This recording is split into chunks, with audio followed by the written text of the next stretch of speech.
राजस्थान विधानसभा चुनावों की 25 नवंबर की वोटिंग के बाद अब सबकी निगाहें 3 दिसंबर को आने वाले नतीजों पर टिकी हुई हैं। और दिलचस्प बात यह है कि कामा विधानसभा की सीट को राजस्थान की सत्ता से जोड़कर देखा जाता है। यानी कामा में जिस पार्टी का कैंडिडेट जीतता है वही पार्टी राजस्थान में अपनी सरकार बना पाती है। तो चलिए जानते हैं कि ऐसा क्यों माना जाता है और कामा विधानसभा सीट से किसकी जीत मानी जा रही है।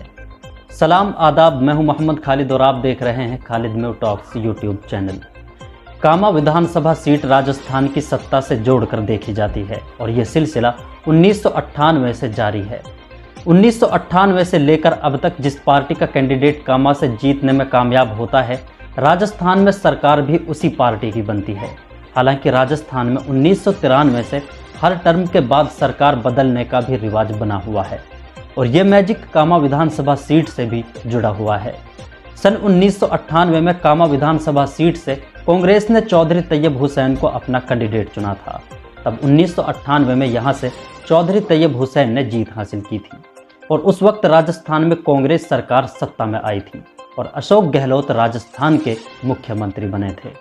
इसके बाद 2003 में बीजेपी के प्रत्याशी मदन मोहन सिंघल ने कामा विधानसभा से जीत हासिल की तो राजस्थान में उस वक्त भारतीय जनता पार्टी सत्ता में आई थी और वसुंधरा राजे राजस्थान की मुख्यमंत्री बनी।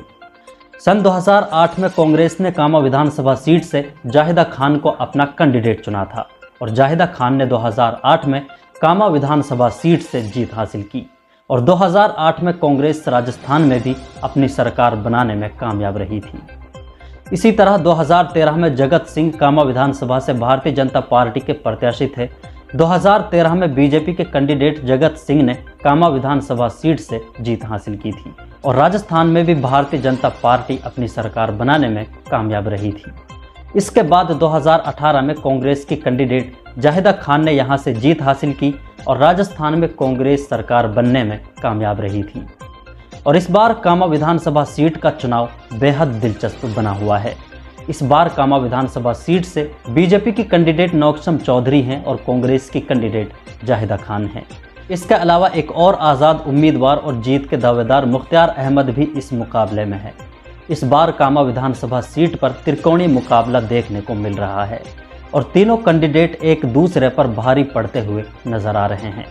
लेकिन इस बार माना जा रहा है कि कांग्रेस सीट इस बार मुश्किल में यहां पड़ सकती है और कामा विधानसभा सीट से जीत के जो कयास लगाए जा रहे हैं और जो आंकड़े नतीजों से पहले समझे जा रहे हैं, इनमें बीजेपी की कैंडिडेट नौक्षम चौधरी दोनों प्रत्याशियों से आगे है।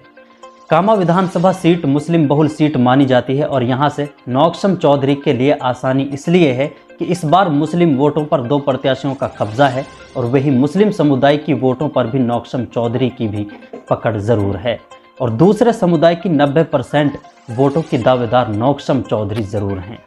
इसीलिए नौक्षम चौधरी के लिए आसानी हो सकती है। नौक्षम चौधरी ने भले ही कामा विधानसभा से अपनी पकड़ मजबूत बनाई हो, लेकिन इस बार बीजेपी पार्टी के लिए सत्ता में आना आसान नहीं लग रहा है और कामा विधानसभा के दो और कैंडिडेट जाहिदा खान और मुख्तार अहमद इस मुकाबले से पीछे बिल्कुल नहीं है।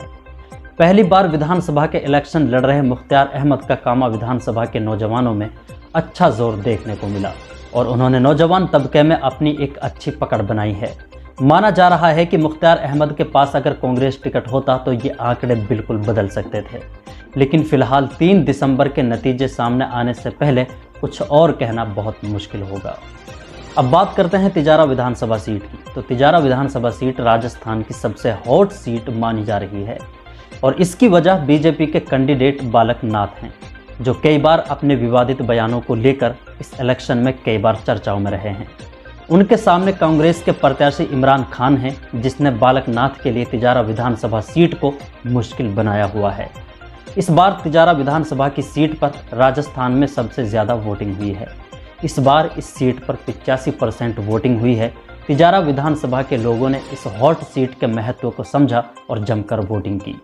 इस तिजारा विधानसभा की सीट पर मुकाबला कांटे का बना हुआ है। 3 दिसंबर को नतीजे से पहले इसके बारे में कुछ भी कहना बहुत मुश्किल होगा। वोटिंग वाले दिन बालकनाथ पर कई जगह ये आरोप भी लगाए गए कि बालकनाथ ने पोलिंग बूथ के अंदर जाकर मुस्लिम समुदाय की वोटों में बाधा डालने का काम किया और वोटिंग बूथ में उनके जाने के बाद वोटर्स की लाइनें धीमी कर दी गई थी। बागौर में भी अंदर गए थे, वो भी स्लो चल रहा है, और इसमें भी अंदर गए थे, ये भी स्लो चल रहा है। दिक्कत तो बाबा के आने के बाद में ही हुई है, यहाँ पे नहीं तो पहले खूब फुर्ती से वोट डल रहे थे।